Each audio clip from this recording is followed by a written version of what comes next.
Escucha Capital Intereconomía. Esto es Intereconomía.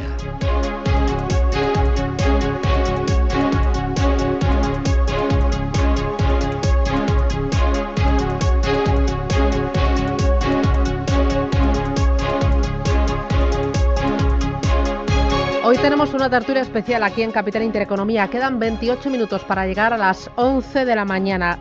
Vamos a poner el foco en las EAFIs, en las empresas de asesoramiento financiero, en su servicio, en su crecimiento, en cómo les está afectando la regulación, la aplicación de criterios sostenibles a la hora de seleccionar producto, la tecnología, la innovación y luego cómo afrontar el reto de captar nuevos clientes y ofrecerles un servicio más personalizado yendo más allá de los activos tradicionales. Bueno, mi intención es darle una vuelta a la industria del asesoramiento financiero.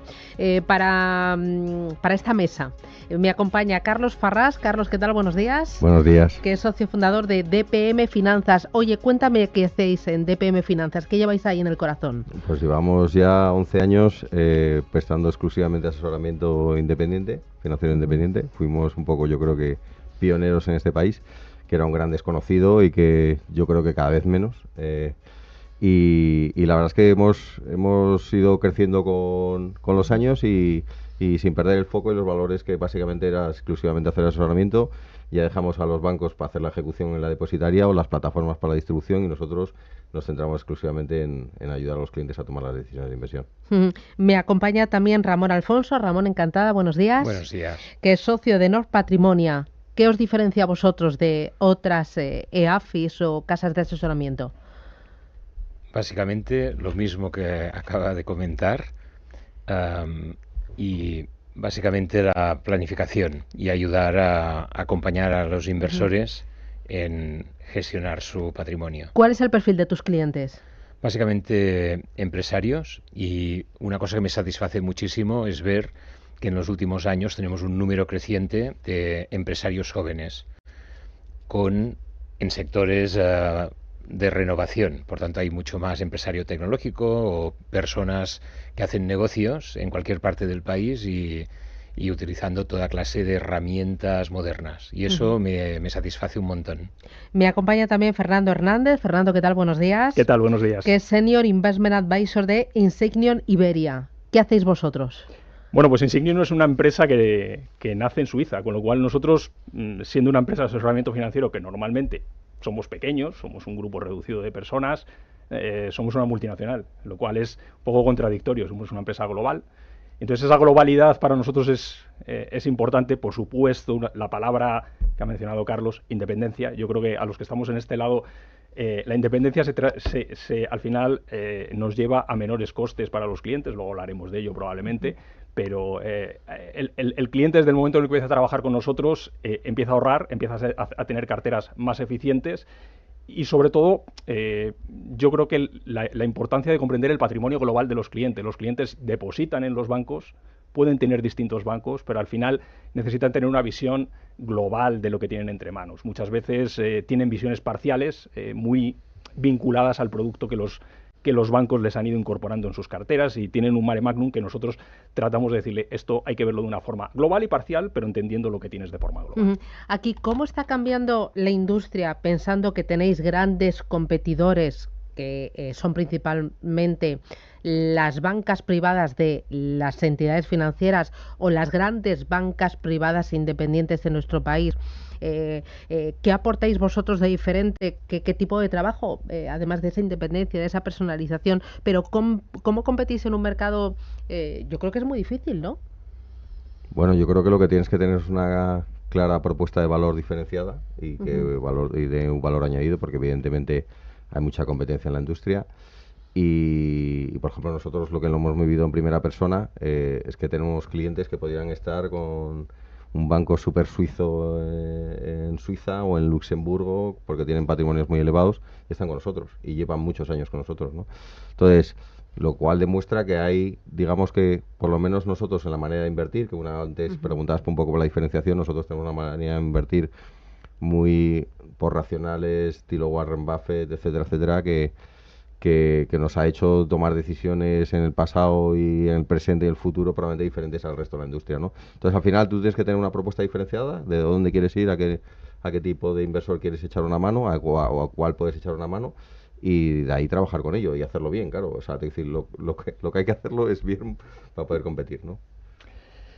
Bueno, realmente comentabas que nos diferencia de las bancas privadas independientes. Yo creo que la cuestión es que la independencia está a este lado de la balanza. Una de las cosas que cuando nos ponemos delante de los clientes es una propuesta de valor, yo creo que potencialmente inmejorable, es que en el momento en que un cliente deja de trabajar directamente con el banco, sigue trabajando, pues nosotros permitimos que los clientes elijan el banco, nosotros no elegimos el banco, sigue trabajando con el banco, pero trabaja con nosotros desde el momento cero. Los costes globales, incluyendo el banco, incluyéndonos a nosotros, son menores que trabajando directamente con el banco. Es la primera vez, yo creo, que en cualquier sector donde incorporas a alguien a la cadena y te acaba saliendo el conjunto de lo que estás pagando por honorarios, y nosotros por supuesto cobramos, pero cobramos directamente del cliente, acaba siendo netamente positivo para el cliente. ¿Cómo ocurre esto? Pues como podéis imaginar, los que estáis aquí, pero probablemente el inversor final no está tan familiarizado con este tipo de cuestiones, lo de las clases limpias de los fondos de inversión, lo que hace automáticamente reducir los costes, los ETFs, los fondos índice que tienen 15 puntos básicos de comisión de gestión. Nosotros una de las cosas que le decimos a los clientes es: ¿para qué vas a invertir en Estados Unidos en un fondo de inversión que normalmente no baten a los índices, cuando lo puedes hacer a través de un SPDR o de un ETF, un fondo índice que vas a hacerlo igualmente bien y mucho más mejor en términos de costes? Por tanto, yo creo que esto es una propuesta que lo único que necesitas es que pueda ser escuchada. Claro, aquí estoy tomando nota: costes, independencia, personalización, un acompañamiento del cliente a lo largo de toda su vida y también de todos los cambios y necesidades que tenga a lo largo de esa vida financiera. Al final es darle la mano al cliente, ¿no? Y adaptarse a sus necesidades, sus ingresos y sus expectativas.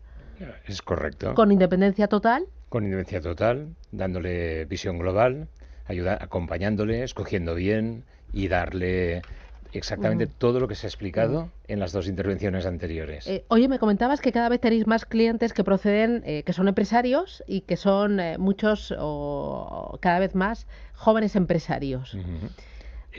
¿Eso cambia tu forma de asesorar y cambia también su forma de actuar? Te lo digo porque hace poco me comentaba también pues una EAFI muy potente, me decía: es que ahora le pasan tu contacto por WhatsApp y dice: oye, llámale, que él te dice y te asesora. Y antes, por ejemplo, con otro tipo de cliente o otro tipo de empresario, como que de dinero no se habla, de gestión del patrimonio tampoco, y si yo te recomiendo tiene que ser pasados unos cuantos años. Y ahora es como muy rápido, de ya lo quiero, ¿no? Pues respuesta, sí, es mucho más fácil. Puedes echar mano de todas las herramientas de marketing digital, que te pasen el contacto por un WhatsApp, que te llama uno y he Pero hablado. eso antes no pasaba. No. También existía, pero era mucho más directo. Te venía el señor, decía: oye, he hablado con no sé quién, que te llamará de mi parte, pero era más uno a uno. Y ahora fácilmente puede referirte, o hay más canales para que te lleguen las referencias. Y esa yo diría que para mí es una gran diferencia. Puedes utilizar todas las herramientas a tu alcance para darte a conocer y para promocionarte y para explicar todas estas ofertas de valor que uno tiene. Ahí la tecnología es clave. Por supuesto. O sea, vamos, de hecho yo también te digo que me pellizco de vez en cuando, porque de repente nos llama un grupo familiar de País Vasco que digo: ¿pero qué referencias tenéis? Os hemos encontrado por internet. Y dices: ¿cómo? Perdona. O sea, es como curioso que ha cambiado todo. La pandemia lo cambió todavía más, porque ahí sí que es verdad que nosotros notamos un aluvión de llamadas, porque la gente se sentía muy sola para tomar decisiones de inversión. Yo creo que la pandemia estábamos todos encerrados en casa y había gente que echaba de menos un acompañamiento en ese sentido. Pero sí que es verdad que nosotros ha habido clientes que hemos tardado 2 años en llegar a estar físicamente delante de ellos, hemos tenido vídeos, etcétera, y luego ya hemos organizado una comida de decir: oye, esto sí que ha cambiado, ¿no? Yo creo que todo el tema de la tecnología y gracias a Dios, porque todo el tema regulatorio, que entiendo que hablaremos luego, Bueno, sin tecnología haríamos la vida imposible a nuestros clientes. O sea, Y la propia herramienta que utilizamos para buscar trabajo, LinkedIn, es una herramienta son herramientas de venta donde, además, es muy curioso porque hilándolo con el tema de los nuevos emprendedores, yo creo que esto es algo que cada vez todas las casas, desde luego nosotros estamos haciendo más. Muchas veces los emprendedores al principio no tienen un patrimonio que gestionar, pero están en el proceso en el que tú le puedes echar una mano porque conoces de qué va la parte financiera de las empresas.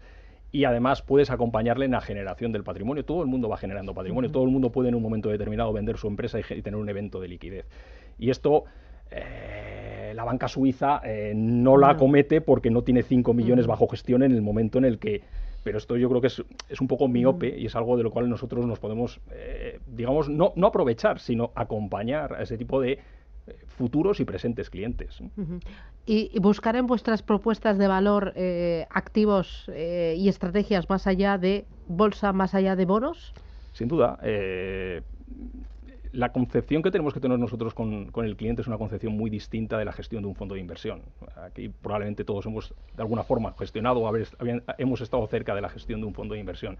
Pero el patrimonio es otra cosa. El patrimonio es renta variable, renta fija, el patrimonio es deuda privada, el patrimonio son inmuebles, el patrimonio, y este año se remarca mucho, es oro, por ejemplo, ¿no? Algo que en nuestras carteras siempre forma parte desde un punto de vista de diversificación. Este año luce más, otros años luce menos, pero forma parte de las carteras. Entonces, efectivamente, la globalidad de un patrimonio es mucho más que renta variable y renta fija. Y puedes añadirle todos los aspectos de fiscalidad, organización legal, digamos, todo lo que va con los activos y con todos los activos, y luego todo el acompañamiento de cómo lo estructuras, cómo lo haces eficiente, y eso es lo que hace que des valor y que esa relación pueda durar muchos años y además crezcas con esa familia o esa persona con la que empiezas la relación en una época más o menos inicial de su carrera y le puedes acompañar a lo largo de su vida. Claro, ¿han cambiado mucho las carteras en los últimos 5 años? O sea, porque incluís más alternativos o no sé si estáis empezando a mirar activos digitales. Bueno, a mí me has dado con el tema porque yo los activos digitales soy un poco creyente, pero bueno. Pero ¿no tienes miedo a perderte algo que puede ser bueno, importante? es que te quiero decir, bueno, al final te pierdes muchas cosas en la vida. Lo que tienes que hacer es invertir en lo que crees. Entonces, en lo que no crees, no inviertes. Vamos, yo es que entiendo que mis clientes nos piden consejo para invertir en base a fundamentales, que lo comentaba antes. Si no hay un fundamental, aunque solo sea porque suba, yo no invierto en algo porque solo suba. Entonces, tiene que haber un racional, tiene que haber un apoyo detrás. Y antes comentabais, o sea, yo creo que una de las ventajas que tenemos firmas como las nuestras es que no tenemos producto propio y al final, oye, pues ponemos todos los activos a competir. Antes ha comentado mi compañero el oro, pues ponemos a competir todos los activos, vemos el potencial de cada uno y decidimos en cuál queremos estar y qué vehículo es el más eficiente fiscalmente para el cliente, etcétera, ¿no? Entonces yo creo que eso es una ventaja muy clara. Y antes has preguntado, porque estamos todos hablando mucho ahora de inversiones alternativas y demás, pues yo pongo las inversiones alternativas a competir con las líquidas. O sea, porque si voy a ir algo que es ilíquido, tendrá que tener una prima de rentabilidad superior, ¿no? Por esa liquidez. Entonces, nos ha pasado, por ejemplo, en el tema del sector inmobiliario, que los rates hace un año y medio ofrecían un descuento sobre el NAV del 40%, y en el no líquido, en el private equity, no era así. Y digo, ¿por qué tengo que tener a mi cliente en un private equity de real estate cuando tengo el cotizado, que tengo liquidez con un descuento mayor, ¿no? Entonces, al final es que hay que poner todos los activos a competir. No hay ningún activo ni bueno ni malo. Yo lo único que me pregunta es el tema de los digitales. Tengo mi tara mental, pero... ¿Y el resto? ¿El resto? El tema de los activos digitales, Sí. si quieres yo te respondo. Lo primero, esto es una cuestión de riesgo, en general todo, la gestión del patrimonio. A nuestro lado de la mesa yo creo que la palabra riesgo es más importante que la palabra, por supuesto, rentabilidad está ahí, pero riesgo, el concebir qué tienes que hacer. Y lo que nos ocurre, volviendo al tema de los emprendedores, es que a nosotros nos pasa que nos preguntan sobre ello. O sea, quiero decir, oye, soy joven, me gusta... Tenemos que comprender este tipo de activos que tienen un comportamiento que es marcadamente diferente. Pero como dice Carlos, no tienes sostén por detrás, no tienes soporte regulatorio. Si pierdes, nadie te va a proteger y esto también hay que ponerlo encima de la mesa. Obviamente lo que no podemos es cerrar los ojos y hacer como que no existe, pero está claro que hay que poner los riesgos de lo que implica invertir en este tipo de cuestiones, igual que, como decía Carlos, el ver qué supone la iliquidez. La iliquidez muchas veces lo que supone es una cosa que nos gustaría algunas veces, que es apagar el mercado, ¿no? Dice, joder, es que el mercado cotiza cada segundo, es un poco agobiante, ¿no? Podría pararse, ¿no? Y lo que hacen los ilíquidos muchas veces es parar ese contador. Pero yo lo claro, pienso muchas veces, digo, que para el mundo, que yo me pare un bajo. poquito, ¿no? Entonces los ilíquidos no te dan liquidativo todos los días, pero como dice Carlos, obviamente tienen un riesgo de iliquidez. Nosotros, por ejemplo, estamos haciendo mucho con algunos de nuestros clientes asesoramiento en deuda privada, que no es tan ilíquido, es una cosa intermedia, pero está ahí, ¿no? ¿Vosotros también? ¿Deuda privada, capital privado, Sí, private equity? pero diría que la estructura tiendes a competir, a hacer competir, me ha gustado mucho esa expresión, hacer competir los mercados tradicionales con los alternativos. Y finalmente tiene que salirte la rentabilidad y tienen que pagarte una prima si vas a invertir en un private equity o te vas a invertir en un hedge fund o en cualquier otra estructura que no sea tan habitual. Tengo que obtener algo más ahí. Pero entiendo que tenéis que estar preparados para que uno de esos clientes, sobre todo de esas nuevas generaciones, de esos jóvenes emprendedores que te digan, oye, yo al menos un 3% sí que quiero que me lo metas en activos tokenizados. O ahí me mira Carlos con una cara de escepticismo diciendo...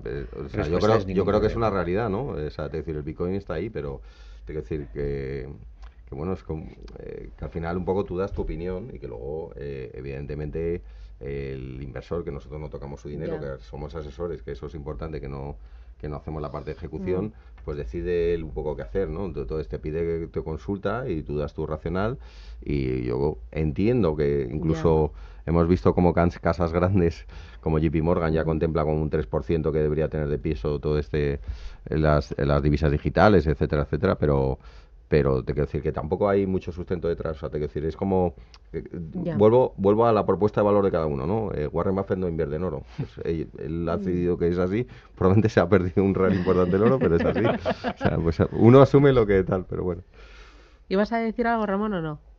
No. Que puedes perfectamente meter una parte, aunque realmente a mí me pasa también que no entiendo el racional que hay detrás de la inversión esta en criptomonedas y así, me cuesta muchísimo, no lo entiendo, pero eso no impide que acabes diciendo, bueno, pues mete un 2%, porque si va bien, pues va bien, y si va mal, no va a pasar nada, es decir, y te controlamos el otro 98%, y tú disfruta con esa pata. Ya. Dos cosas, que me quedan 5 minutos. Una de ellas, tema de la regulación financiera. El sector financiero es de los más regulados por todas partes. Cada vez que os movéis, tenéis ahí una norma, una ley, un supervisor, un regulador, ahí vigilándoos muy de cerca. Acompaña, frena, da mucha certidumbre al cliente final. ¿Cómo toreáis con la regulación, Fernando? La regulación, yo creo que proporcionalmente, y la gente que lleva más tiempo en este lado, como Carlos seguramente lo cerciorará, es más exigente proporcionalmente con nosotros de lo que es con otro tipo de entidades. Pero yo creo que, mirando en positivo, la que viene por delante, aparentemente, ya veremos a ver, pero MiFID III, y cuando hablábamos al principio del tema de la independencia, cuando hablamos de independencia hablamos del tema de los rebates, que son devoluciones de las comisiones de gestión a la entidad que lo coloca en las carteras de los clientes. En el momento en el que eso se empiece a reducir o a eliminar, nosotros estamos en el lado bueno de la ecuación, con lo cual, en ese aspecto, la verdad es que se anuncia que es para final del año 2025, pero yo creo que esto es una de las regulaciones más favorables que después de tanta presión que hemos tenido a lo largo de los últimos años, décadas, pues vamos a tener por lo menos en nuestro segmento, ¿no? ¿Carlos? Bueno, ya sabes que la industria está muy regulada, pero ahí está muy conflictada, si quieres utilizar, no sé si está bien dicho, pero que hay muchos conflictos de interés, porque tú aquí la gente es depositario, ejecutor, distribuidor, es de todo, ¿vale? Entonces, todo lo que sea acotar, controlar, porque además hemos visto mala praxis, los que llevamos muchos años en la industria hemos visto mucha mala praxis, en vendas estructurados, en preferentes, etcétera, etcétera, que no ha podido haber más sanciones en este santo país, ¿no? Pero entonces, creo que la regulación es necesaria. Todas las cosas que ha mejorado el sector muchas veces vienen por la regulación. Se ha exigido mayor formación a las personas que asesoran, se ha obligado a que informemos de los gastos pre y post de cada uno de los productos que recomendamos. Lo que pasa que ha hecho pues también un poco la vida un poco más difícil desde el punto de vista de que, uno, las compañías como las nuestras ya necesitan un volumen más alto para poder constituirse porque hay mucho gasto de estructura y dos, que luego tenemos retos adicionales. Ahora tenemos una cosa que se llama Dora Exploradora, yo le llamo yo, que es todo el tema de ciberseguridad y todo el tema de cómo vamos a mantener la transaccionabilidad o nuestros servicios en el caso que haya una caída de servidores, etcétera, ¿no? Tienes que tener identificados los riesgos y tal. Entonces, bueno, es igual que que yo creo que además tuvimos la entrevista tú y yo cuando hablábamos del tema de ESG, fuimos los primeros en estar obligados a recorrer o pedir a los inversores las preferencias de sostenibilidad y todavía los fabricantes no nos daban el etiquetado de sus productos, ¿no? Entonces, bueno, muchas veces la regulación a veces va un poco por delante de lo que podemos ir o tenemos que correr más e invertir más dinero de lo que nos gustaría, pero yo creo que al final es positiva, ¿no? La idea es de que es un sector que cada vez hay más regulación, pero te vas adaptando, porque finalmente sobrevives. Si comparo desde el inicio en 2011, ha ido surgiendo una norma detrás de otra y hemos ido sobreviviendo. Estoy totalmente de acuerdo de que tener un modelo de independencia y cobrar directamente del cliente justamente es de las pocas veces que nos favorece de una forma clara, porque no dependemos del rebate y de que me devuelvan y de la comisión escondida. Y eso, para mí, considero que es una ventaja. Oye, para terminar, ¿por dónde veis el crecimiento? No sé si por jóvenes empresarios, un servicio mucho más personalizado, mucho más a medida. No sé si mirando a Latinoamérica y esas fortunas procedentes de Latinoamérica que se están asentando aquí en España, en Madrid. ¿Por dónde veis el crecimiento y ese arañarle cuota a los grandes jugadores? Carlos.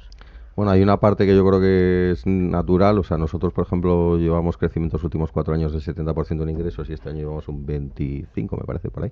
O sea, que te decir que no estamos... ¿No te da vértigo? Bueno, lo que nos preocupa es que perdamos la calidad en el servicio que estamos prestando, eso con los clientes. O sea, es la mayor prioridad de que a veces creces demasiado rápido y no te da tiempo a eso, ¿no? Pero vamos, yo, fíjate, creo que el crecimiento, por lo menos en nuestro caso, va a venir de que banqueros senior que están en el otro lado, que yo como digo que están en el lado oscuro, que es un poco broma, ¿no? Pero desde el punto de vista que están un poco con un modelo de retrocesiones, de cobros no explícitos y tal, se animen a venirse al cobro explícito a los clientes, que es lo que nosotros vemos que la regulación va hacia aquí los próximos 4 o 5 años. Y yo creo que todavía hay banqueros que les da un poco de vértigo ese paso de, oye, ¿y mis clientes están dispuestos a pagar de manera explícita por mi servicio? Y yo creo que ahí es un poco donde nosotros vemos o donde estamos buscando crecer, ¿no? Ramón, vosotros. Esa es una vía y la otra es esta de explorar todo lo que son operaciones corporativas, nuevos empresarios, y ahí hay una gran cantidad de potenciales contactos. Fernando. El cliente sigue siendo el mismo, es profesional, empresario, emprendedor, simplemente tenemos que poder llegar a ellos. En el momento que llegas a ellos y les hablas, igual que cuando hablas con profesionales de la industria, empiezan a subir las cejas, porque dicen, joder, pero si es que vosotros lo que estáis ofreciendo, claramente yo lo querría comprar. Hablo de estos segundos, de los primeros te lo compran directamente. Es lo que dice Carlos, o sea, yo creo que en el momento que te sientas lo consigues, ¿no?